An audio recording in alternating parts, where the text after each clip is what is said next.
Hi, this is Dr. Stephanie Wautier, and I'm the host of Conversations with a Chiropractor. This is not a health how-to, but rather a conversation with some amazing people I've had the pleasure of being with on my journey of life. Think of it more like Tuesdays with Maury, a fireside chat, or chicken soup for the soul. Grab a cup of coffee, sit back, and enjoy this conversation with a chiropractor.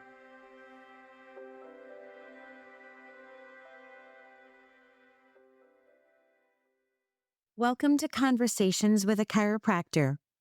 My next guest was born in the year 1931. The things that she is going to talk about are barely thinkable. In fact, I want to give us a few notes about history, what was happening during this time. So it was 1929 that the Great Depression began. October of that year was the Wall Street crash, which sent panic and wiped out millions of investors on the day known as Black Tuesday.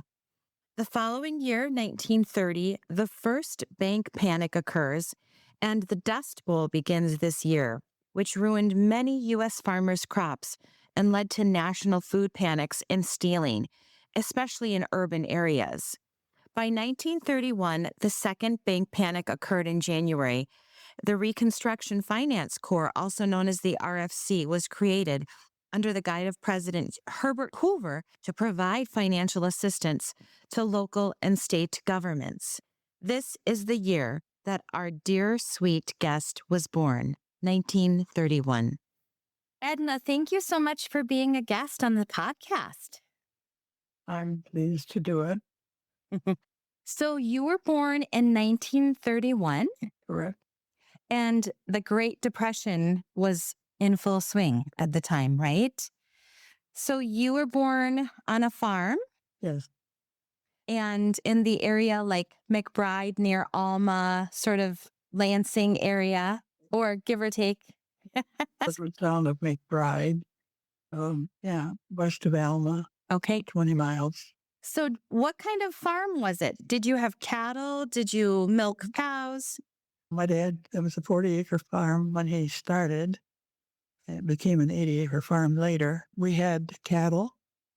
Most of the farmers along the road did have cattle for milk. Everybody furnished themselves their own milk.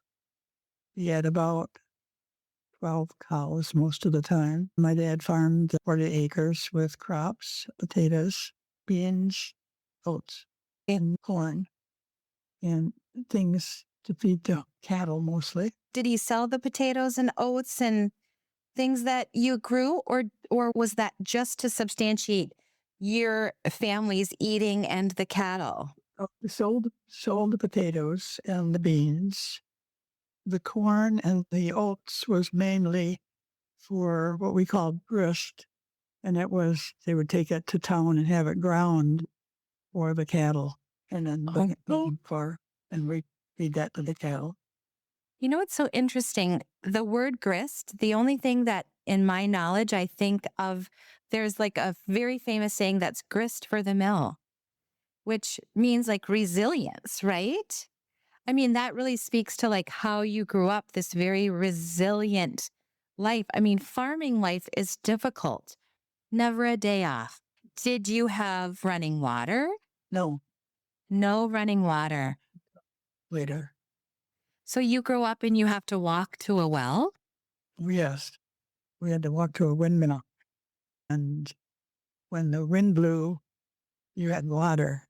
And when it didn't blow, you pumped. It was from here to probably, eighth of a mile from the windmill down to the house.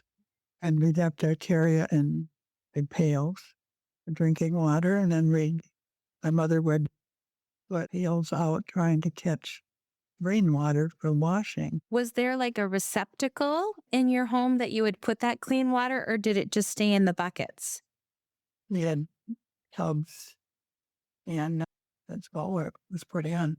So when you washed your clothes by hand? No, we had, I can't remember the first washing machine, but it had a ringer that you had to do with your hand. You had to Turn the crank. and I remembered that. But then my dad, somehow we had a motor that ran the washing machine. We got a different washing machine that was motorized. And then the fear was getting your hands caught in the wringer. I have heard a story of a child's hand getting caught and stuck in the wringer. Because you get your fingers in it, your arm goes. Now you talk about motors, No, but it had some kind of a motor. maybe diesel. Right. And my sister fell on it and burned her arm. I always remember that. She was just a little toddler. And we talk about these things like burns or an emergency where someone gets their fingers cut. And what hospital do you go to? Where do you get medical care? It more a house that they used as a hospital.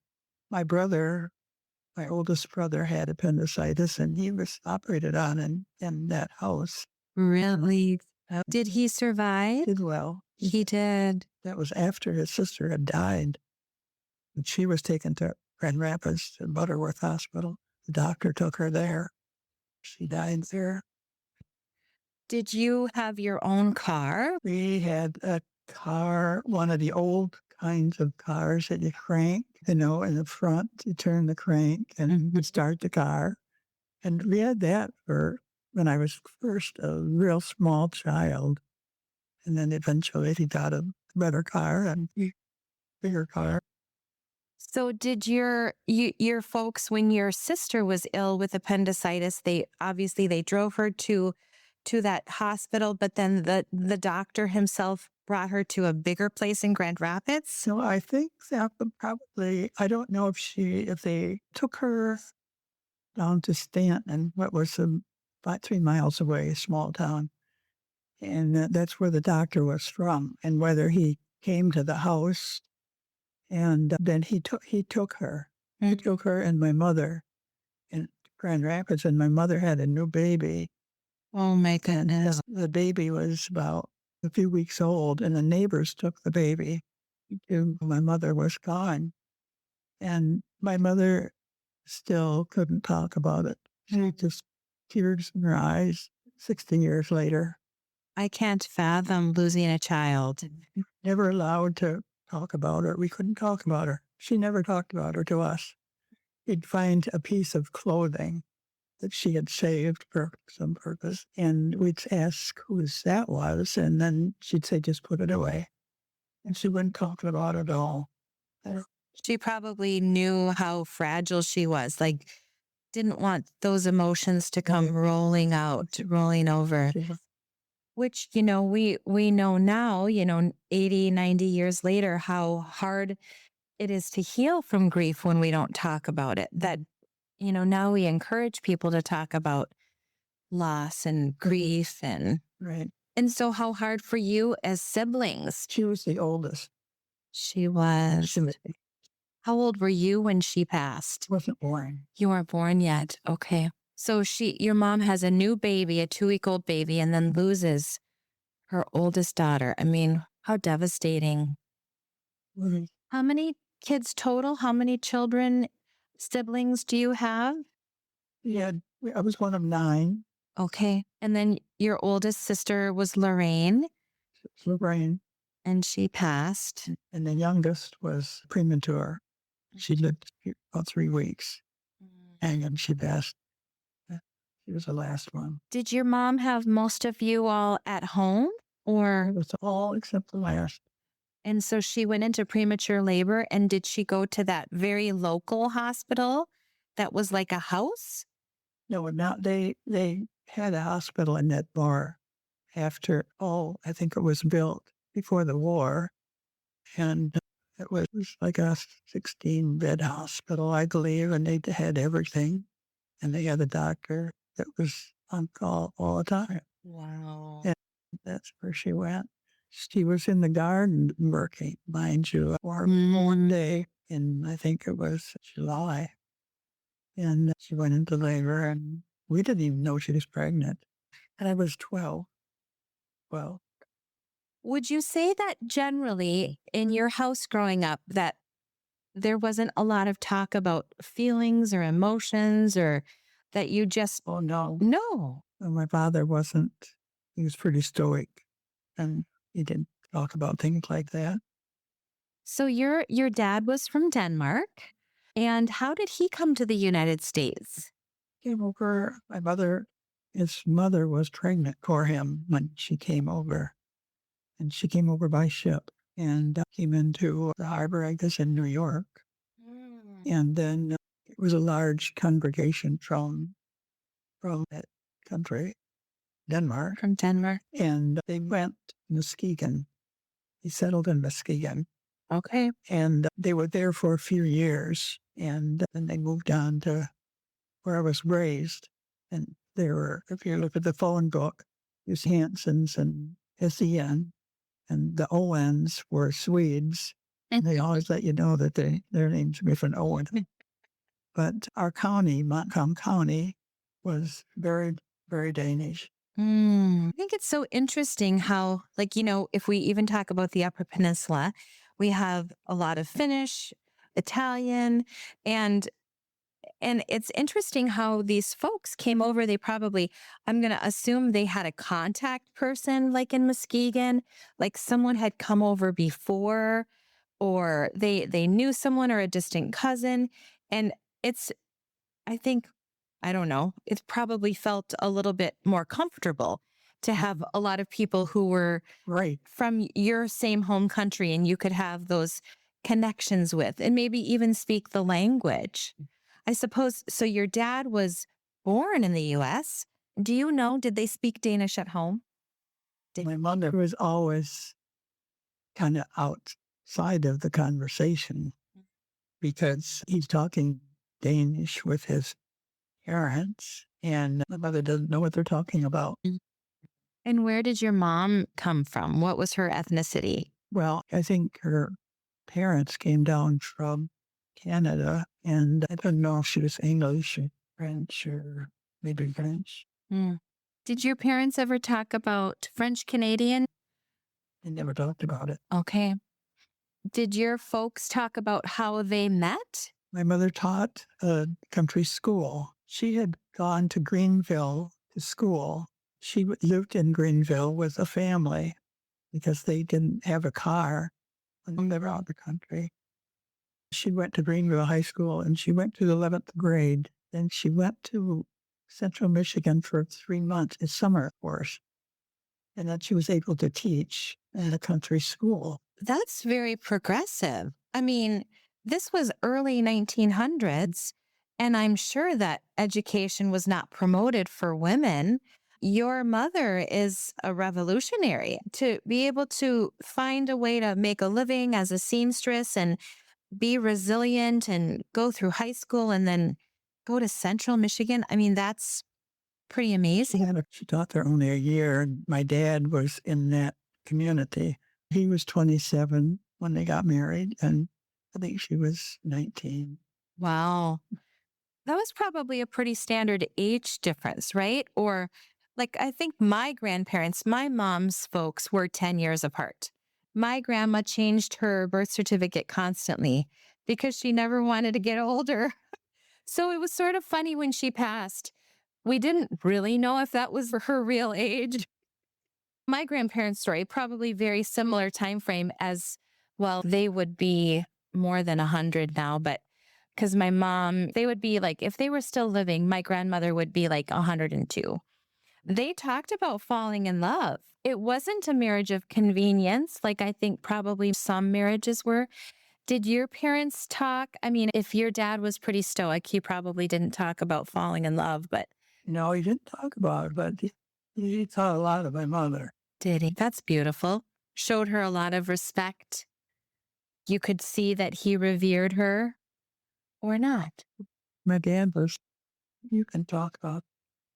Lisa's going to join us. This is Edna's daughter. My grandfather was a very strong-willed man, Mm. very strong-willed and consistent kind of with the generation. He grew up an only child and he was used to having his way.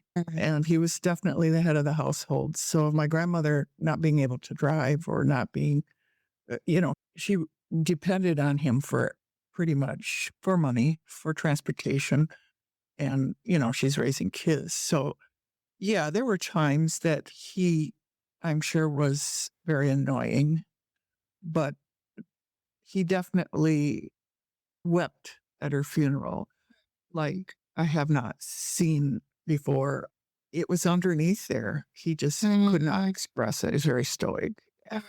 But it was kind of consistent with the era of some men were just definitely the head of the household. And the woman was submissive, which was probably, very much culturally appropriate or like across the board, just how things were.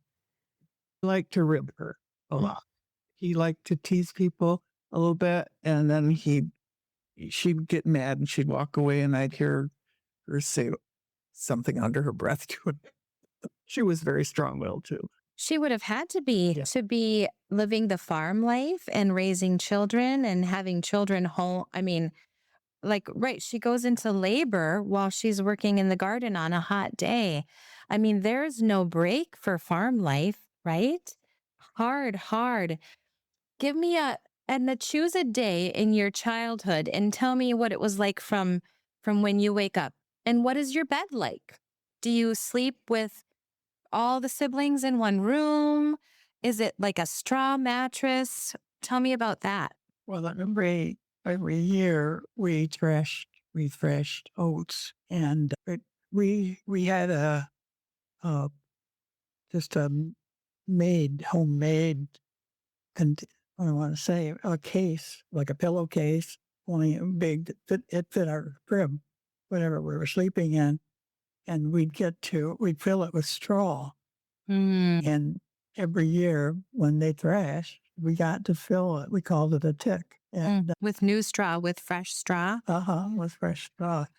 Wow. It was an exciting time for us.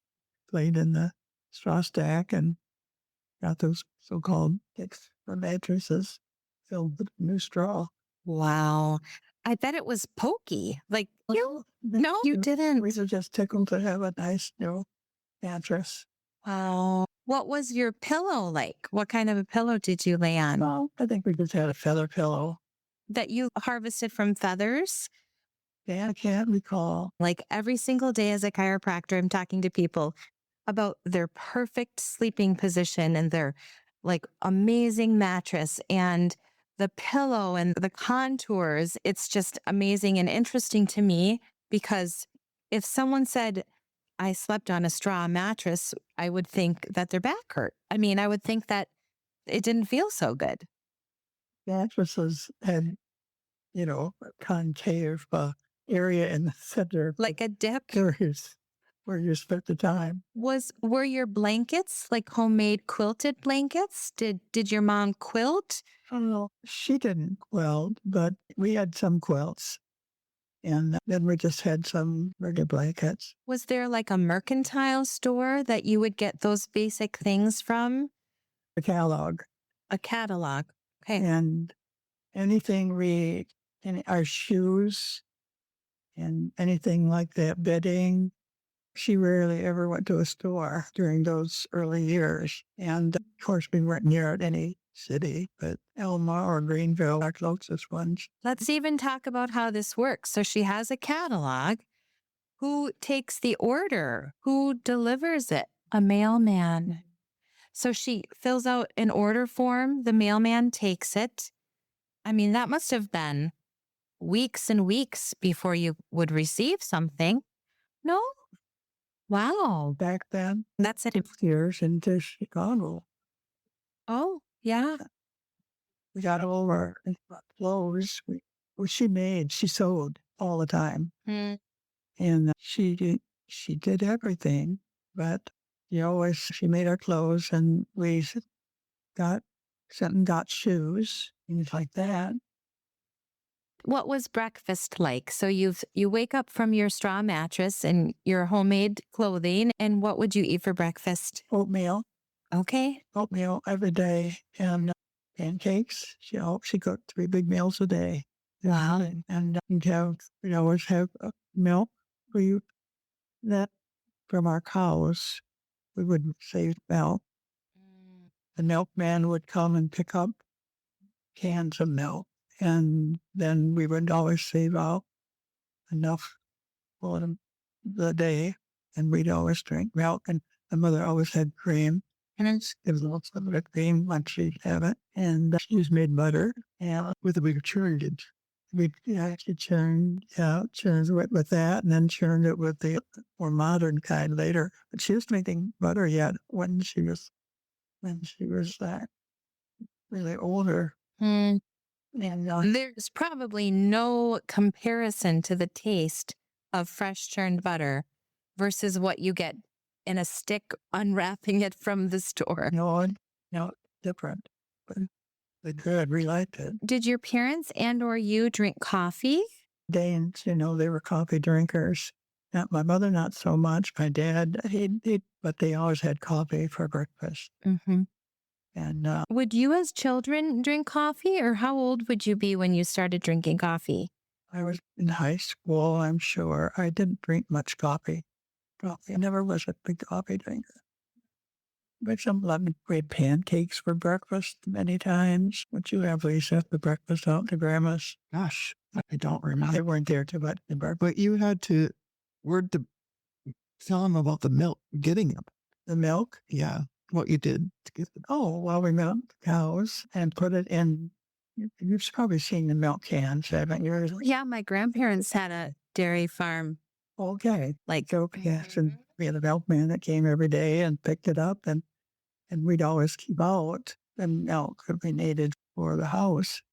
And then you had to do it before school.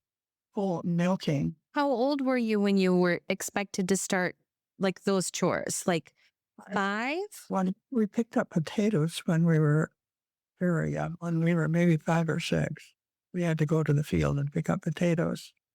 And when you say pick up potatoes, I mean, you're digging them from the ground, right? Then the first I remember of potatoes is the men, they would have 3 or 4 men. They'd each have a 6-tine fork. And they would dig the potatoes, each hill out of the ground. And then they would shake off the tops. And then we had to come along and pick them up and put them in crates. Mm. Then eventually a digger was produced. And you pulled it behind, or you could pull it behind. I don't think we pulled it behind. We had horses To help with farm work? all the farm equipment.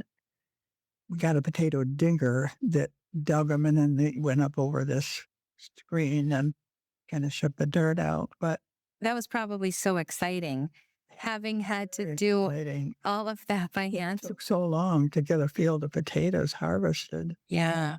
You could only, and then my dad, he always waited until we had a 2-week potato vacation at school because everybody picked up potatoes. Right? Everybody grew a few potatoes. Yes. There's a 5-acre field. It was a big job back then. Mm-hmm.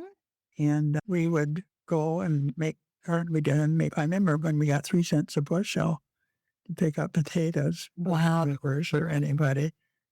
And it's hard to get rich on that.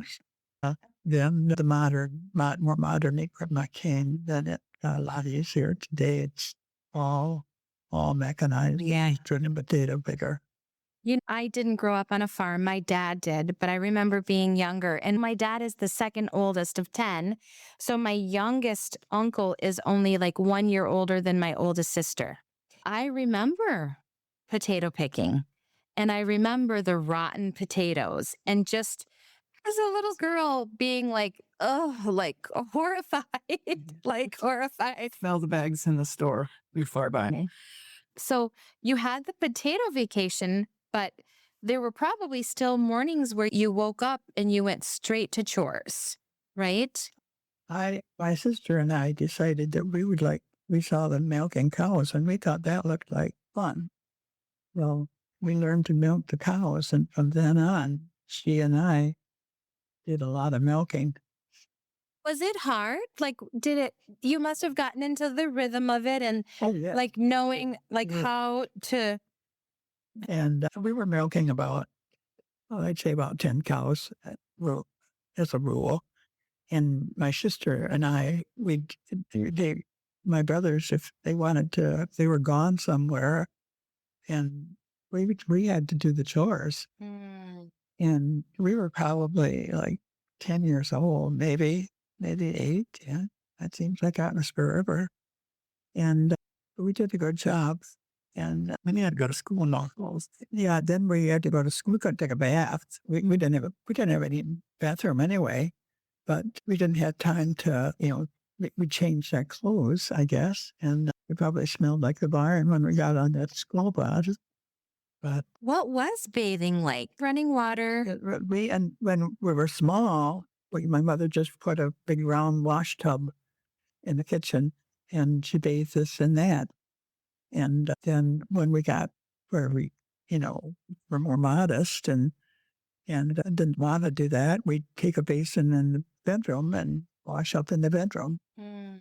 And my brothers, we had a gravel pit that was full of water in town, and my brothers, they would just take their trunks, swim trunks, and go in there in the summer. Mm. They'd take their bath there.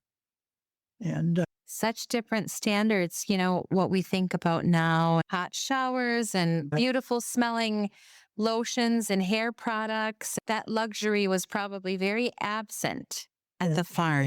my dad said, well, absent. Told them about the outhouse. What? Outhouse. Yeah, we had an outhouse. What you saying? Yeah, we had an outhouse until I was 14. And If you had to like tinkle in the middle of the night, would you run out there or we had a pot? so every morning, carry that out. But we had and outdoors, and in the winter, you walked out there, and it was cold. And we had like one of my mother hung the clothes out in the winter time, and the clothesline would stretch from the pole on the porch out to a tree. And then it would go from the tree to some other thing that was standing, and that's where we always hung our clothes. Even in the winter. In the winter, my mother would hang the clothes out and they would freeze. And then she would take them in the house and put them over things in the house and to dry them. Did you have a wood stove as your Oh, heat yeah. source? Oh, yes. We had one of these big belly stoves, they call them, And when I was real small, and I remember going out in the morning, we'd all get up and we'd go to the stove, the kids, and sit by that stove and warm because the house would be cold. Oh, I bet. And we were heating with coal and wood in a furnace, had a furnace on the floor. In the kitchen, we had my mother, the stove out there was a wood stove. And we didn't have some of them had a water reservoir, but we didn't have that. But the mother cooked down there until we got electricity, until we got gas. I said one of the most memorable days of my life was the day we got electricity. It was in about 1939 probably. And we got electricity in, I think, 41. I was 10. And gas, we only lights we had at night were a lamp, a kerosene lamp. Until then, they put a pipe down to the ceiling, and then it came down about, a couple feet, 2 or 3 feet, and it had a wing on it, and there'd be a globe on each end in our dining room, and then we had a mantle, and then we'd have to light it with a match every night. Oh my We'd have goodness. to light it, and you'd turn it on the gas so the gas would come in, and it was yeah. It seems so dangerous I was thinking that too. to have the fluid and then light in Gas it. coming down the pipe, and you've got, it could gather under the globe, but you light it and then enjoy it all at night when you're in bed. But we didn't have those in the bedroom. We had them just in the dining room and the kitchen, probably. I'm sure the kitchen would have had one. And then our stove, our stove was a wood. Mother used wood in the kitchen. And then we had down in the cellar, we had a big stove, and that we put coal in that. And then that came up to the furnace. That was our heat. Like vents in the floor? Was this, have you seen a furnace? Yeah. Had it in someone's house? Yeah. So they had just, you were careful not to walk on it at night or when you because it could get pretty warm. Our first house that my husband and I lived in on the east side of Marquette, the second floor only had open vents, no heat going. It was, I think it was built in 1893, that house. So my kids' rooms were only heated by heat rising through the air. Yeah. Speaking of dangerous, talk about this with the Hardship school. You were mentioning dangers. Well, at school, we had a 3-burner. Well, at school, we had the same kind of heat, a wood stove. And the teacher had to keep that going. But then later, when we had gas, they had a 3-burner, and they had it up on a kind of a shelf, and then they had kids bring their hot lunch that in little jars that were closed, and they could heat it in that. And they put a round container of water, set it on that burner, and heat that, and then we put our hot lunch in that and take it out. Then that your mom had made in a jar. But I thought afterwards, when we were talking about how dangerous that was, because of open flames, And children. Yeah, and little kids. They didn't have a school bus until about 1940, maybe. My oldest brother graduated in 41, and I remembered when they got this new first school bus. And we went to a country school, eight grades. And 8 grades in one room, one teacher. Yeah. At kindergarten and then first to the 7th. And it was later, the 8th grade went into town to school. But when we were going, the 8th grades were right there in one room.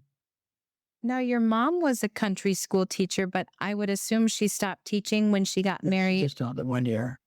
Was it encouraged that all the children went to school? Just expected to go to school when they were, and we were only a field away from the school, and so we could run home for lunch if we wanted to.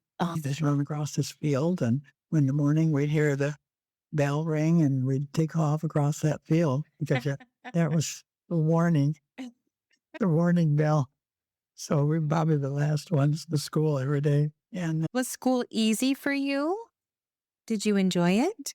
Yeah, I liked the country school. So you do chores in the morning when you're old enough. You go to older, we had chores, my sister and I, and we'd get up. It was dark out yet in the winter, and I can still remember walking up through the snow to that barn and going in the barn. Barn wasn't so cold because the cows kind of kept it warm, and but the barn was an old barn and drafty, and then we'd milk the cows and hurry back down to the house and have breakfast and change our clothes, wash up, and change our clothes, and be ready for the bus. And then we do the same thing at night. And we did that until I was probably about 15. When we didn't have to go do it anymore. My dad sold the cows. Really? Now, farming was your family's income source, right? Farming, yes. Farming, Yes. And selling. My dad was a carpenter also, and he built barns, and so he made some money that way, but he also was a farmer. He did that when he was younger, and when he got older, he didn't do the carpenter work anymore, but we farmed all the time. One of the biggest times that I remember in my life was when we got gas, and then we got electricity not very long afterwards. I was 10 when we had our first lights on our Christmas tree. And this is out. And they were electric, like plug in. One goes out, they all go out. I remember those Christmas ornaments that almost looked like water bubbling. Like, yes, the candles. What would a typical Christmas gift be? What kinds of gifts did you open on Christmas morning? Well, the one I remember the most was when I was about 6 or 7, probably 7, 8. I wanted a ukulele, and everyone else was getting sleds. They were sleds about this long, and they were $4 or $5 in the catalog. Wooden sleds with Yellow runners. They said, well, if you get that, you can't have a sled. And I thought, oh, everybody else is going to go sliding, and I'm going to be sitting there. So I changed my mind and went full sled. the original peer pressure. Um, So that seems like a fairly significant present. and Yeah.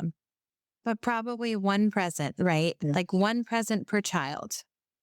at school, we get a bag of candy with an orange in it. And it was a treat to get an orange. Yes. Ironing columns. Yes. My oldest sister was the one that did the ironing for the most part. And she'd have a whole basket full, and they would dampen it just by sprinkling with their hands the water. And they dampened everything. And then the irons were on an iron plate. Did you ever see that? Yes. In fact, my mom loved antiques, and we had several of those cast iron irons, like as decoration in our home. So I can only imagine the heat of the stove top, the heat of the iron plate, and that cast iron that was just solid metal. Then we put three irons on it. They would fit on it.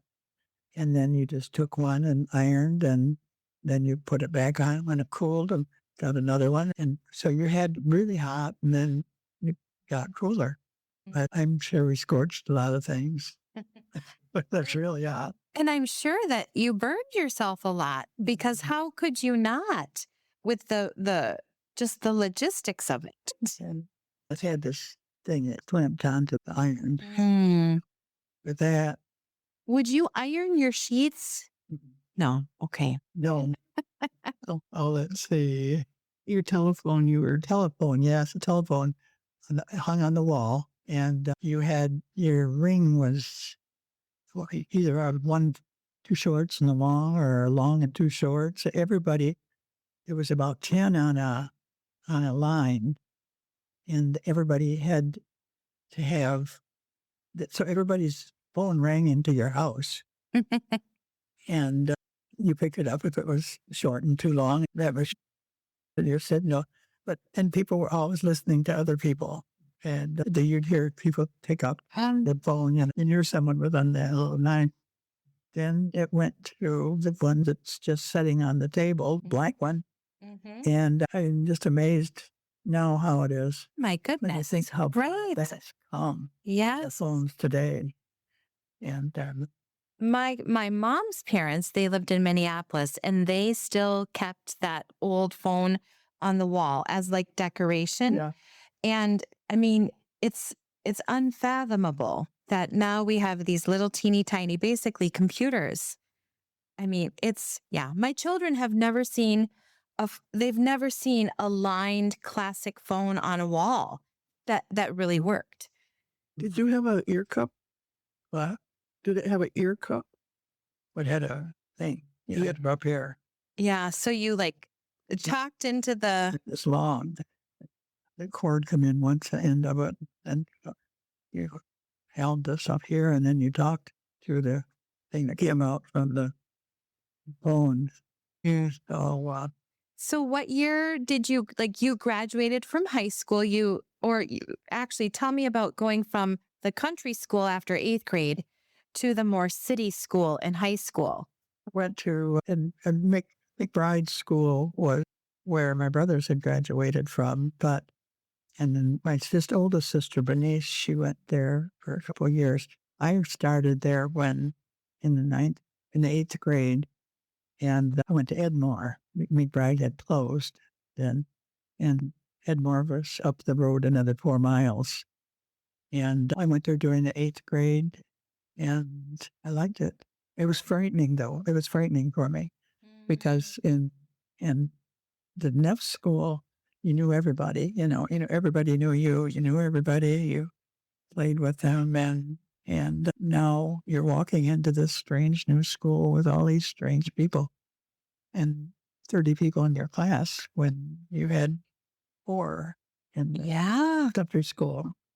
And what was that besides frightening? Like after you sort of got over that, was it exciting? Were there dances? Were there social events? Actually, not much in the eighth grade, but it was always kind of exciting, and that was when riding on the bus was exciting. And got less exciting in a hurry because we were always the last ones off the meet. Was high school 4 years long? Okay. And went to high school then after that, and I graduated in 49. So all of those developmental years were moving from the Great Depression into World War II, right? World War II, 1941. I can remember the day, I can remember the time, and everything about it. We had a box radio, battery operated, and it came about noon. It was when it finally came over the radio. And I thought the war is coming in California. When they said the United States is at war, and you think, well, it's in the United States, but it really wasn't. But anyway, everybody was up in arms, and everything got rationed. And a lot of the young guys were off to war. Did any of your brothers go to war? Sam went, the second one that went to war. My brother Bob stayed and farmed with Dad. Then when Sam graduated, he enlisted and went in. We didn't go into the actual war. She was in the service for a couple of years. You mentioned they planted gardens. Everybody planted it. The Victory Gardens, city people depended totally on the stores and on things coming in. Well, it just wasn't coming in anymore because it was all going for the soldiers. And then we weren't getting things in from other countries like coffee and things like that. And so those kinds of things got rationed. Butter was rationed. Coffee was rationed. I think everything just about was rationed. You could only have so much. Well, we were a family of 9. John was born then. So we had 7 children and my folks at the table every 3 meals a day. We always had a garden. We always had food. As farmers, you were probably at such an advantage because you relied less on what you were getting from the stores and overseas. And having always had a garden and always had potatoes and beans and corn and those kinds of things. And butchering. My dad butchered. Yeah, he butchered his own beef and he butchered pigs. Our house, to back up just a little, our house had 3 bedrooms. It was an old house. And the living room wasn't heated in the winter, and it was cold in there. And so when my dad butchered a beef, he hung it in the living room. And That's the refrigerator. because it was the refrigerator, it was refrigerator. Wow. It was cold enough to keep it, and we ate it. It didn't take long for us to eat a beef when you got 9 people at the table. And the pigs, he would put them in a great big crock of brine. And then I think they had a smoker, and I think they would smoke for bacon. And we're pretty self-sufficient. My mother she'd always carrots and cabbage and potatoes, those kinds of things, and kind of bury them and then put a lot of straw or potato vines over it to keep it. And that would keep it for part of the winter. And we always had potatoes. Talk about rotten. my dad was a dealer, a wheeler dealer, and when they didn't have the right potato price, he wasn't going to sell.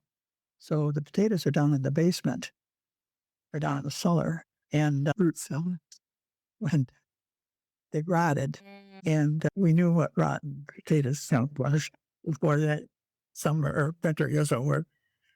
But city people were urged to plant a garden so that they could, kind of take care of themselves. Gasoline was rationed, tires were rationed, just about everything you used was rationed. Of course, my mother, when you got that number of people, you got a bigger allotment of flour and things like that. I'll give my mother, she'd take up flour. That's how big the bags of flour were that she would bring home, and sugar. And so we had all we needed. What was it? Not Sanka. It was Postum, I believe. Well, they drink Like a mix or something? Like a the cocoa. I know, looked it up one time. It was a thing. Well, it's postum. Postum, it was called. Mm. And it kind of looked like coffee, and it was between coffee and Might have been chicory. and Tell her about the Caravan experience. oh well, we all were trying to make money. All of us, the girls especially, guys, they were working the fire. We were trying to make money, and I think I was about 12, and my sister was 14, and man came along, and he was raising. There was a muck farm down the road from us, and he needed help. I don't know what that means, a muck farm. Okay, muck is Just like white it was. but the soil, it's a black soil, the wet, damp soil that you see sometimes.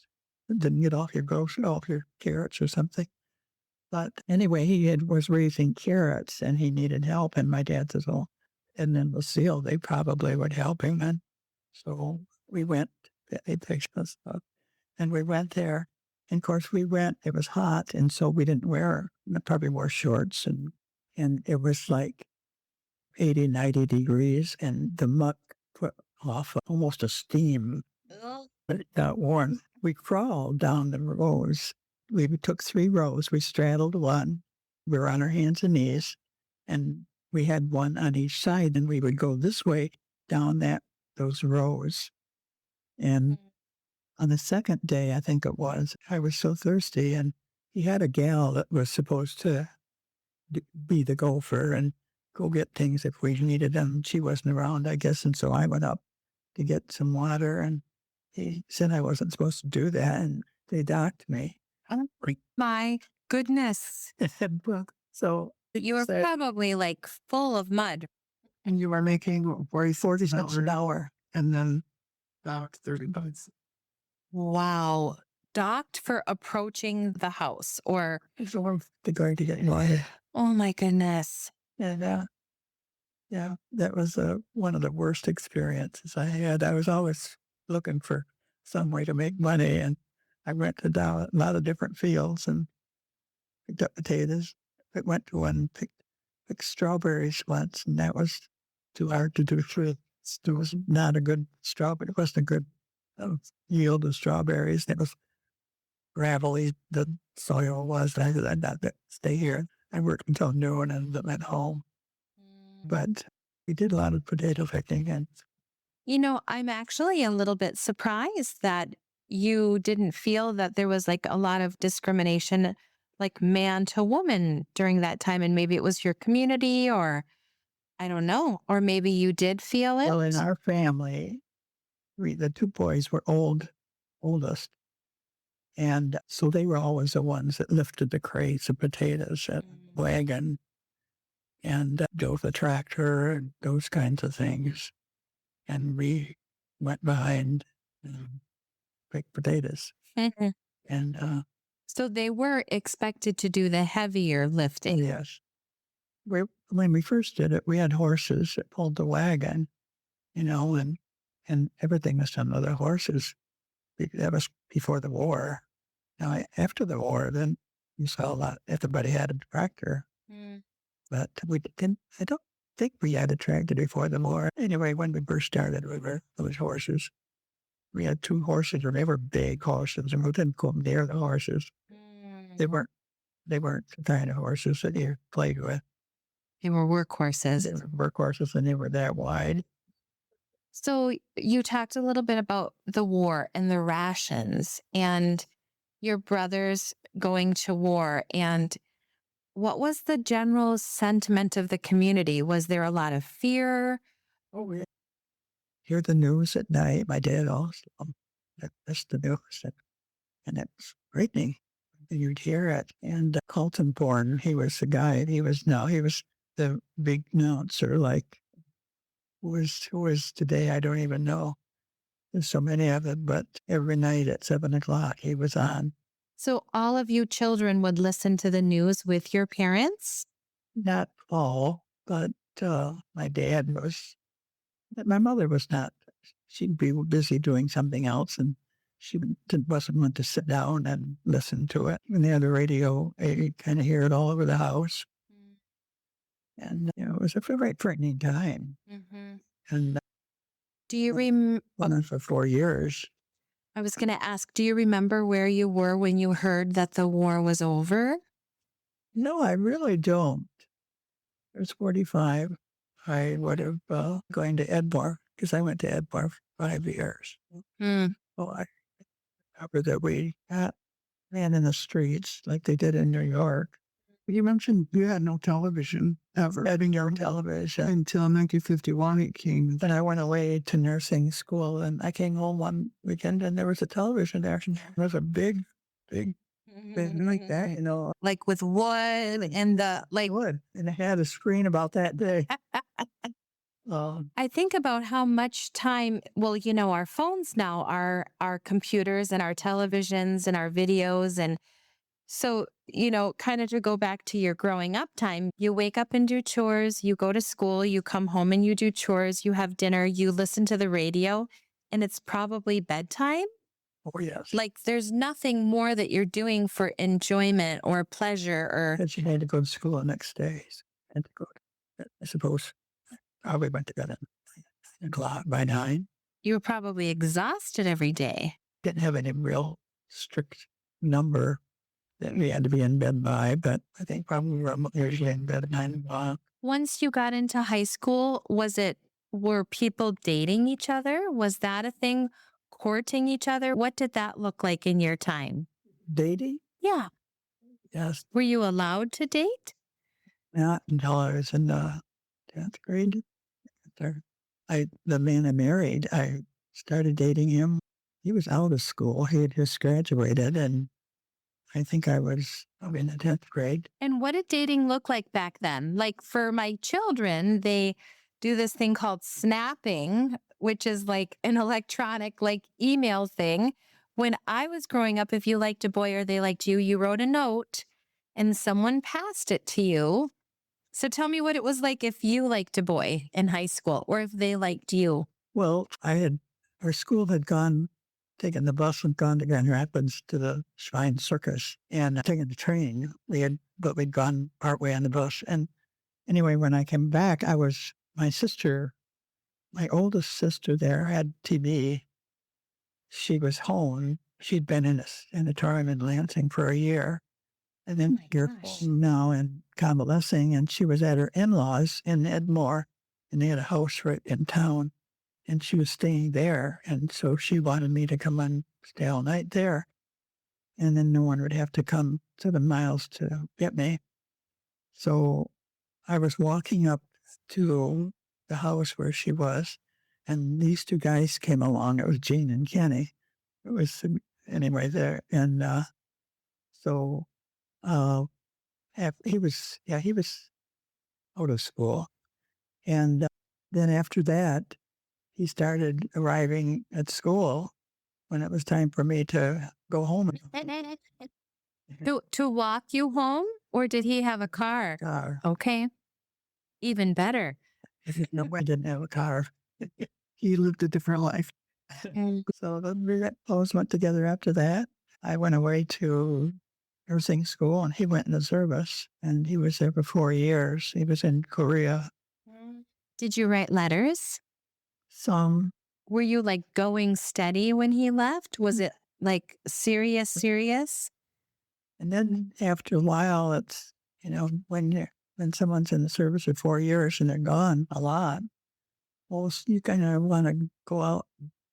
Date other people? Well, not necessarily date other people, but you want to go out and have fun with other girls. And then we kind of didn't write for a while. Then he came home and got together again. And just before he went back, he had to go back for another year, 2 years. He had left, or he had a year left.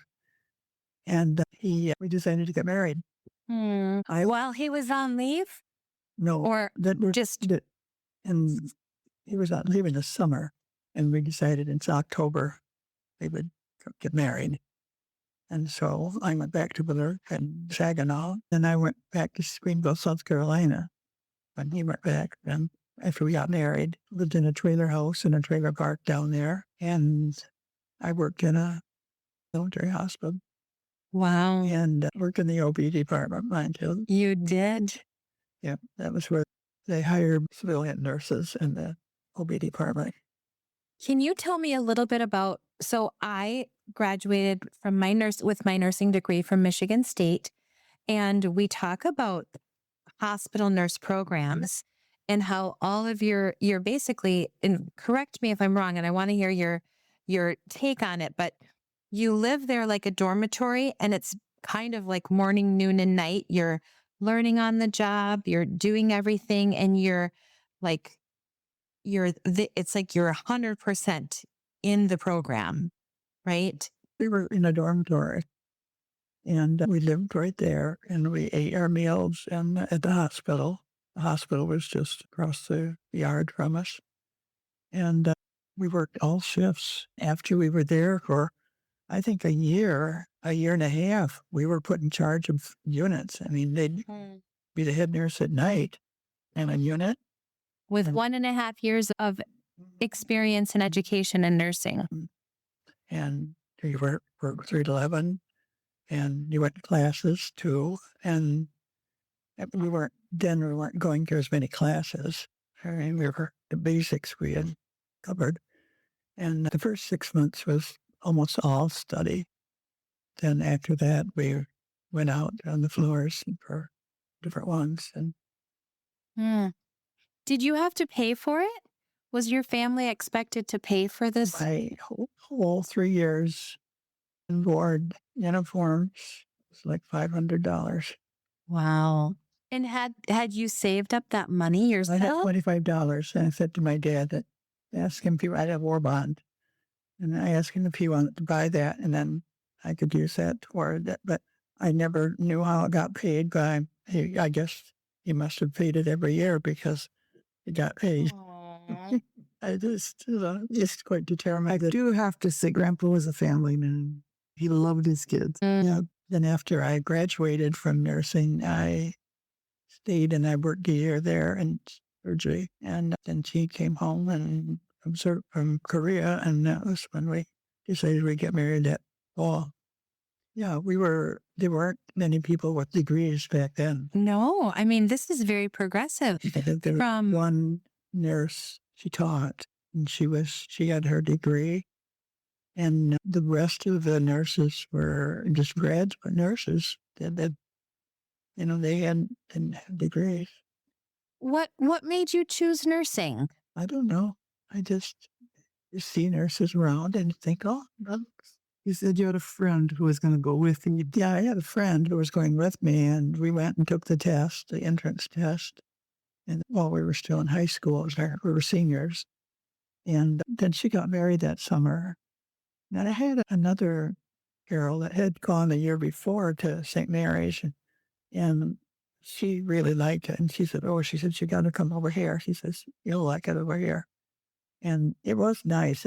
We had a nice dorm, and it was much stricter, I'm sure, than At St. Mary's? and it would have been in another kind of a hospital. But it wasn't too bad. You could go out at night till 10:30. You had to be in at 10:30. And except on a weekend, I think it could be up till 12:30 or something like that. But I worked at that. I spent 3 years there, and then worked a year after St. Mary's. And then I went down south and worked that year. Was that because your husband was in the military? Because you were married then? Was he with you? Yeah, we Okay. stayed in a trailer, and it was right across the road from the base, and we only had one car, so he had to be to work, and I had to go different shifts. We had to work a swing shift, different shift every week. We had The worst. 2 days, the 3 to 11, the 11 to 7, and then you went back to the days. About a year, it's almost a year when we came home, and then I was pregnant for my first girl there. And Home to Michigan? what? You came home to Michigan? Okay. To Michigan, where we always lived. We lived in a little town of McBride, and it had a post office and a tavern. Then doesn't even have a tavern now. All it's got is a post office and a party store. We've got a nice park. Got a nice park there. And So did you continue working as a nurse when you were having your children? once in a while, I was not on any schedule. Okay. They'd call me and say, "Can you work? Can you work for so and so?" And I would go in and usually work, but I wasn't on any contract or anything. I worked pretty steady after my kids started going to school. I really still just worked 2 to 3 days a week. They built a new hospital, a 30-bed hospital. I worked there for a while, and then I decided that wasn't what I wanted to do. I wanted a bigger hospital. And more um, challenges. So, but at that point, I went down to the college and for an interview, and they just had an opening for someone to train bed nurses in the practical nurse program. So I took the Greenville Hospital. They went to 3 different hospitals, and I went to the Greenville Hospital, and I did that for a semester. And then they were off for the summer, so I took the summer off. And at that time, someone called me from Alma and says, "You got to come over here. That you'll like it over here." And so I said, "Well, maybe I'll come after I get this commitment done." And so I went back and I did one more semester. And then that fall, I went to work in Alma. And I worked there been for 20 years. Alma was a 100-bed hospital, and that was a much more stimulating place to live. What specific areas of nursing at Alma did you work in? Just a general duty at first. I worked in intensive care. I guess they thought I should know a lot because I was older, but I really wasn't trained for intensive care. I worked just general duty. I did supervision. I worked nights. I worked some nights and mainly days. Then after I'd been there for a year, they were posting a job for in-service staff development. And some of them thought I should do that. And I said, "Well, I don't have any training in that job at all." But they said, "Well, you sign up for it." And I got that. And I stayed in it then for the rest of my time there because it's hard to go into something like that and then fall back out of the union. They were unionized. And I didn't really want to work weekends. You didn't have to work weekends and holidays. Oh, yeah. I know all about that. No holidays, no nights, no weekends. Sign us up, right? So you retired after how old were I was you? 61 when I retired. Okay. I decided I'd worked long enough. And Gene, my husband, he retired at 60 and he was in road construction. And I worked another year after he retired and then we went to Florida in the winter. How lovely. Living the American dream, right? Yep, yes. Snowbirds. But then he got Parkinson's. That was kind of rough. How old was he when he got Parkinson's? He was about 69 when he was diagnosed, but he had it before, quite a long time before that. You saw those subtle changes. I mean, did things that he would do and say, and he'd fall. He would fall out in the yard, and they'd come in and say, "I fell a couple of times." Well, he got up, and yeah, I didn't think much of it. So how long did he live after the diagnosis? He died when he was 88. It's 87. So almost 20 years. Hmm. I always say that a man who marries a nurse is a lucky man. Hmm. Were you able to still go to Florida many winters, or did his health? Did. Went to Florida until about, what was it? How long did he live after that? About 4 years. I think he was about 82 or 3 when you quit going. Yeah. But we went there. We went for 3 months, January, February, March. Yeah, that was nice. That's my dream too, by the way, to go somewhere warm in the winter. The winters are long. Yeah, it just seemed natural when I came up here that, oh, they've gone to Texas, not Texas, but Arizona. Oh, they've gone to Florida. Are there things that you have on your quote unquote bucket list? Are there things that you still want to do or see? I would not like to take a trip at this point. I don't even know if they'll take you when you're 94. They'll take you. Lisa, yeah, she takes me here, but I would go on an extended A trip. big trip. Just too many things can happen. You can lose your health in a hurry. Yeah, absolutely. We go to the beach, now and then. I love to go down to the beach. We take our sandwich or lunch and go down there and watch the waves. And I love to watch the boats just come in and not load up with ore. And we went up to where we go to the peak. We went to Copper Harbor. For the fall colors, or It wasn't, yeah, we went at that time, but there wasn't a lot of color there that day. We also, she read the book. We went up the mountain. I read that book of The Copper Women. Annie. oh, And so we visited the site of in Houghton, the site of the fire. the Italian hall. Kelly Mill. Oh, Have you visited the cemetery? Oh, it's just kind of heart-wrenching. Especially if you've read the film. Visit to the cemetery where they were buried and where the town hall burned. And their names are all on these big monuments. And the names was it 70 some that died? I don't recall. There's between 77 and 80 died, little children. there was a whole orchestra piece written about the Italian hall fire, and I mean, just heart wrenching, that It's tragedy. nice to read the book. Okay. You understand what happened and why it happened. Tell me the name of the book. I think it's The Women of the Copper Country. Yeah, I in the Compass Country Okay. thing. And it's easy reading. Then you know what is going on and you know what led up to this. It was just so tragic. Edna, you've lived through so many things. You were born in the Great Depression and lived through wars. And what kind of life advice would you give to someone younger? Do you have any golden nuggets of advice for someone? Well, the war made a big, influenced me. Well, all wars do, but when it's your country is that close to war and you're losing all the young men, that's pretty significant. Yeah.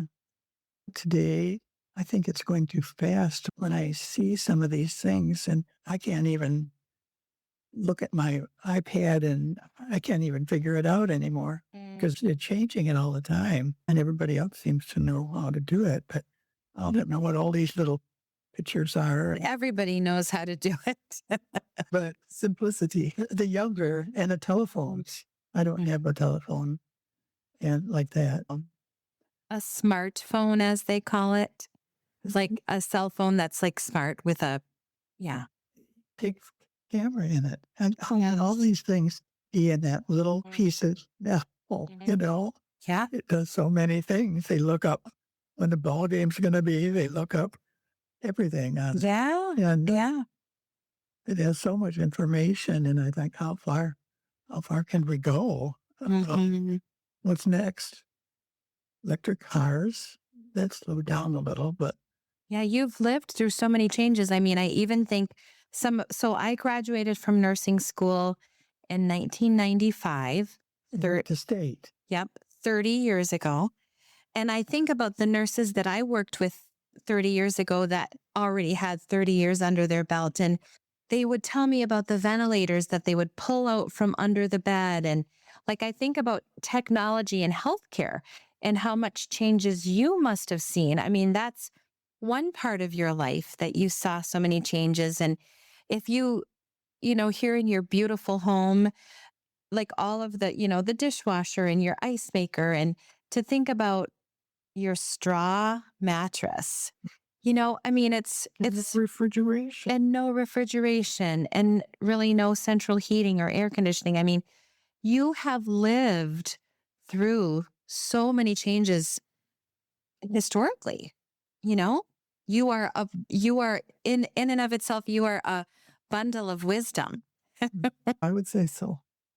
I think that our kids need to slow down, right? Yeah. They need to slow down. They need to be more mindful of, the present moment. Absolutely. Yeah.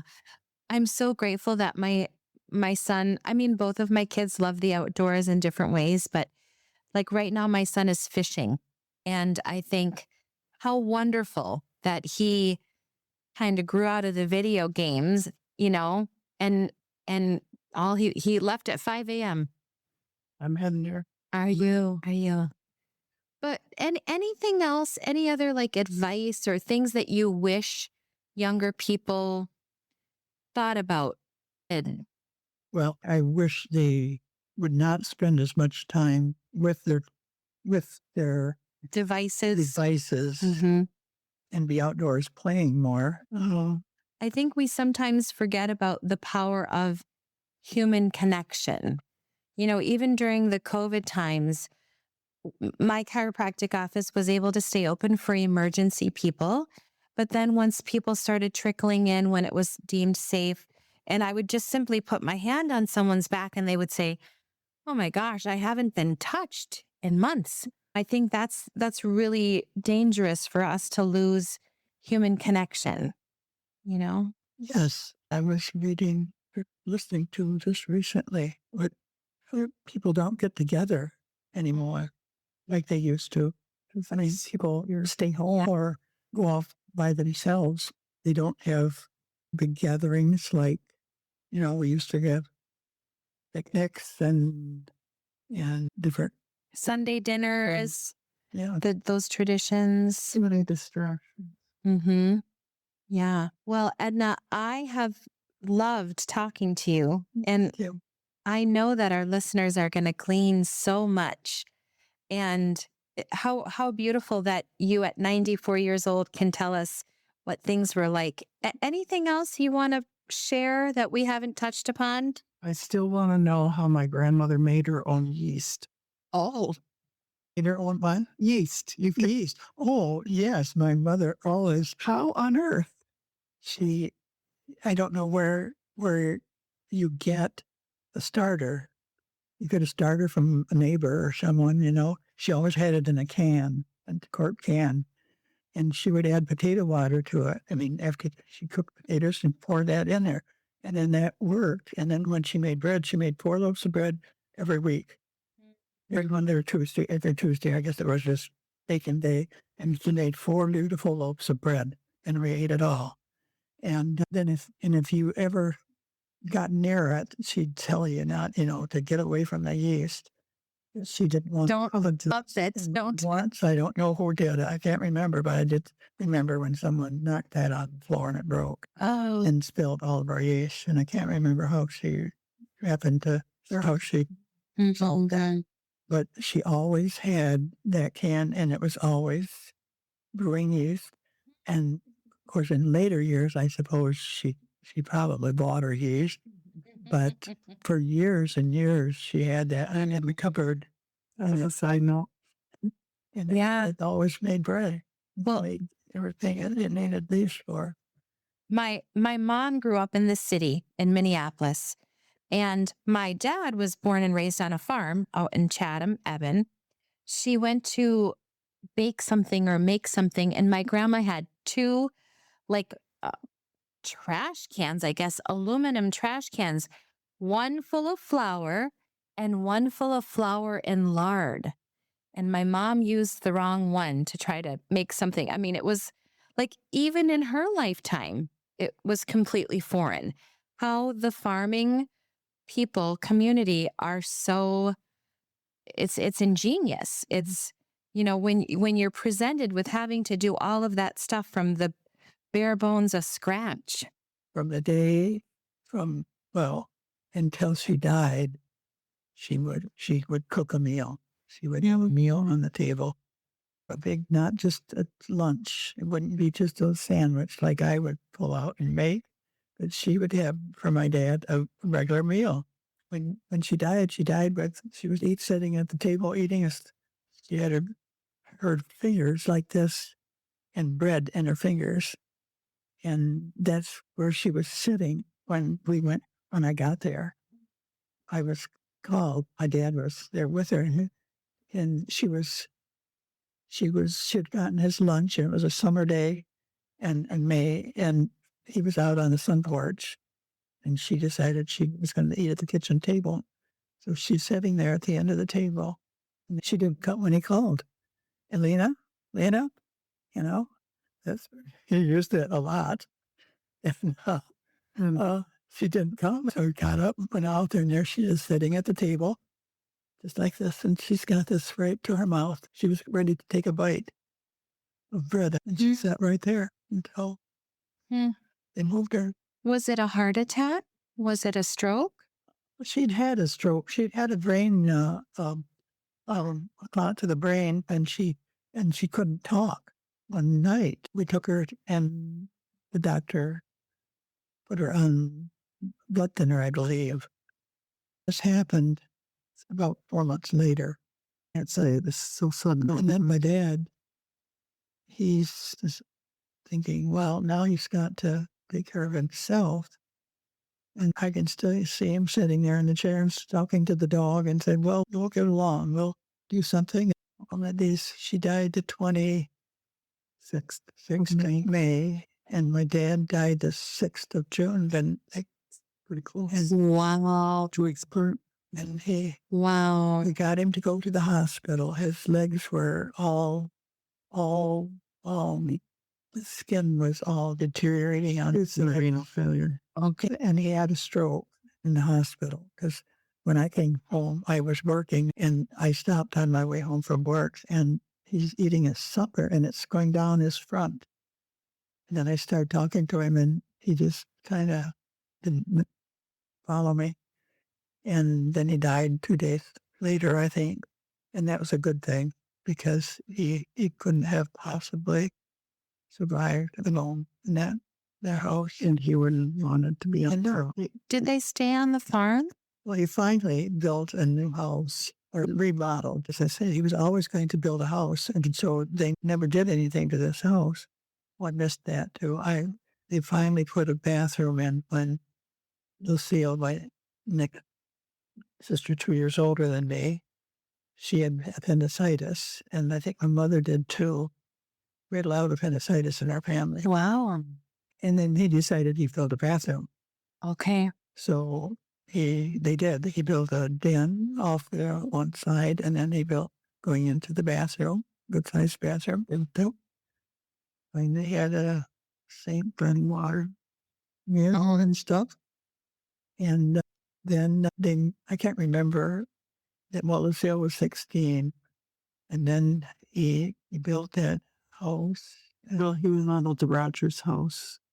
But finally, about You guys were grown. 15 years later, he went up to this. He owned this land that had a big stone house on it, an old stone house. And he got a car. He went and took his big toolbox, and he started work on it. And he went up one morning, and he never locked the door because you don't lock the door in the country, Yeah. And his toolbox was gone. So I stole his toolbox. And so then he got a man to finish, and the man did a really nice job and just put a whole new inside in it. And he had a nice kitchen, beautiful colors, and he bought new furniture. And they lived to 15 years. Hmm. That house. He was always, from the day I was born, he was going to build a new house. She was silly and took her out there. Yesterday, how my grandma used to paper all the walls in the old house. If you saw this house, it was unpainted. It looked like firewood. And there was no garage. It had fallen in. And it was small, but yet the roof was always leaking. And so she would wallpaper everything. And then theirs, the roof would use. The upstairs had never finished. So they just had, all the girls slept in one bedroom, all the boys slept in another. That's the way it was at my dad's growing up farm homestead. You know what my mother just used? She bought wallpaper, but regular wallpaper, But you had to paste it up. but up there on the ceiling, and here you had to put pails here and there because the water was coming down through. To do all that work and then to have that happen, believe me. And at least I don't know why we didn't go upstairs and put the pails up there and leave them up there where it was leaking. It must have leaked in the same place all the time. But I do remember pails sitting around when I was a kid. She had a lot of children every 2 years, and she had ulcers on her ankle, and they were raw. And I remember them bleeding one day, and there was just hardly any skin, real skin on her one leg, I think. And she was a hard worker. Ulcers from like pressure or Stasis ulcers. Oh, like Found so many different. so many children. Venous stasis. okay. Standing on her feet, eating for 16 hours a day. Yeah. Yikes. She decided she could grow celery. Because back then people didn't buy a lot of celery because it was costly. And so she found a spot up by the windmill, and she says, I'm going to plant celery. And we had celery. Isn't that crazy? She did anything she put her mind to. She worked hard. She was always In the garden.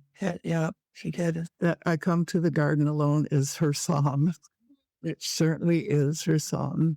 Yeah. Edna, remind me her name. Remind me your parents' names. Lena and Sam. And then she's got a grandchild now. That is so beautiful. So old, Lena was just but she was best grandma ever. She was going to get into the dad's business, the garage. Who? Dad. When he was doing his drink. Oh, the Moonshine? Moonshine, yeah. Yeah, they made moonshine. And, Your dad did? yeah. And this was back in the 30s and probably 20s, probably late 20s and 30s. The 20s were when it was really hopping, I guess. Is it right? It's the 30s. Was it the 30s when I can't recall. I don't remember when the Prohibition. come on. But yeah, we had we called it the shed, the garage. It was a shed that was added on to the house where he had all his tools and things that you don't put in a house. And then that's where he had this moonshine. But he sent once. He probably gave himself away. He had a boiler. You know a boiler? Yeah. Anyway, and I couldn't figure out why he needed a boiler. Because Mom sometimes would use it for clothes, and to rinse her clothes. And it had something you seal the top, I think, when you're brewing. And it has a thing that come out the top. Pressure. I think so. And I'm sure the neighbors could smell it. They had people that lived right across the road from, they had long driveways, but I'm sure they knew what was going on. They probably hoped they could imbibe in the moonshine. Right. Well, a lot of people did. Because a lot of it, I think the sheriff in Stanton was one of them. It's good to have friends in those specific places. That was pretty funny. Yeah, we let them to know what was going on. I, as a teenager, would go out by the shed and there'd be a whole pile of bottles. And I thought, where did all these bottles come?